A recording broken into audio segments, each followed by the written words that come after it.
See these small islands right here, essentially touching China? Well, they're not actually controlled by China. They're controlled by Taiwan, which is over 100 miles away. And China, which has the world's largest military and a population 60 times the size of Taiwan's, would very much like them back. So how has Taiwan been able to hold on to these small islands, called Jinmen, for so long? Welcome to Buried Origins. Today we'll explain exactly that, so let's get into it. Okay, now what we call Taiwan is officially the Republic of China, or ROC. It's the side that lost the Chinese Civil War and fled to the islands off the coast in 1949, ceding the mainland to the People's Republic of China, or PRC, the communist forces under Mao Zedong that established what we simply call China today. After the ROC's army fled to the islands, Mao's forces immediately carried on the fight, determined to eliminate the republic and take all of the islands back. They were successful in several cases, such as the conquest of Hainan, an island roughly the same size as Taiwan, but their attempt to take Jinmen was an utter failure.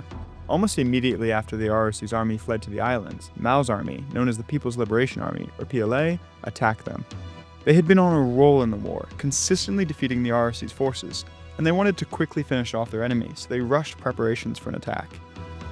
But the PLA was at several major disadvantages. One was terrible intelligence, because they thought the island of Greater Jinmen was poorly defended by about 12,000 troops who they thought would have little combat experience and who wouldn't have prepared elaborate defenses.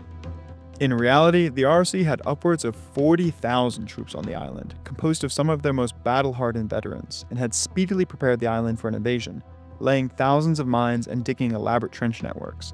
A large part of those forces had arrived from Taiwan just days before the attack, completely unbeknownst to the PLA, who lacked the spies on Jinmen that they usually had in ROC forces on the mainland. Another major disadvantage was that the PLA had no naval experience and no modern navy, so when they attacked the island, they used wooden fishing boats, many of which drifted off course and landed in the wrong location. In addition to that, the initial landing party, which was composed of 9,000 troops, landed at high tide in the middle of the night in an effort to surprise the island's defenders, as landing at high tide was extremely risky since the boats could get stuck on the beach, so the PLA didn't think that the ROC would be expecting a high tide landing. But the island's defenders weren't caught off guard at all and immediately engaged the PLA as it attempted to land on the beach, destroying a large portion of their boats, while many of the rest, of course, became stuck on the beach as the tide went down, leaving the initial landing party with limited reinforcements or means of escape. The battle lasted for 3 days, with the PLA's forces eventually being decisively defeated. The defeat was a huge morale boost for the ROC, which was coming off a string of brutal defeats and which was expected by many to face imminent destruction, while for the PRC, the defeat made them extremely cautious with future amphibious assaults, although they did go on to take several other ROC-controlled islands back. Jinmen was then heavily fortified by the ROC, which expected another assault on the island, and in the 1950s, the island was shelled heavily by the PLA, which still intended to finish the ROC off. But in 1954, the US struck a mutual defense agreement with the ROC, and President Eisenhower threatened to launch a nuclear strike on mainland China, forcing a negotiated end to the crisis. The American security guarantee over the ROC shielded Jinmen from another major amphibious assault for the next 2.5 decades. On top of that, during the 1960s, the People's Republic faced much more serious threats, such as a possible full-scale war with the Soviet Union, which at one point amassed 700,000 troops on the Chinese border, as well as an escalating situation with its southern neighbor Vietnam. So the People's Republic had limited spare capacity to engage the ROC militarily, and since its main threats were over land, it continued to deprioritize a naval buildup. Then in the 1970s, the People's Republic started to make serious ground diplomatically. Up until 1971, the ROC based out of Taiwan was recognized by the UN as the official government of China. But in that year, the seat changed and the People's Republic took over the mantle as the official representative of China, and so the ROC no longer posed a threat to its legitimacy. At the same time, relations with the US started to improve after Nixon visited the People's Republic in 1972, leading to the US formally recognizing it as China in 1979 and breaking off relations with the ROC, ending the Mutual Defense Pact in 1980. So then once the US abandoned the Mutual Defense Pact with the ROC, why didn't the People's Republic attack Jinmen and Taiwan? Well, there's a few reasons, but one of the main ones is that the assault remained very difficult militarily.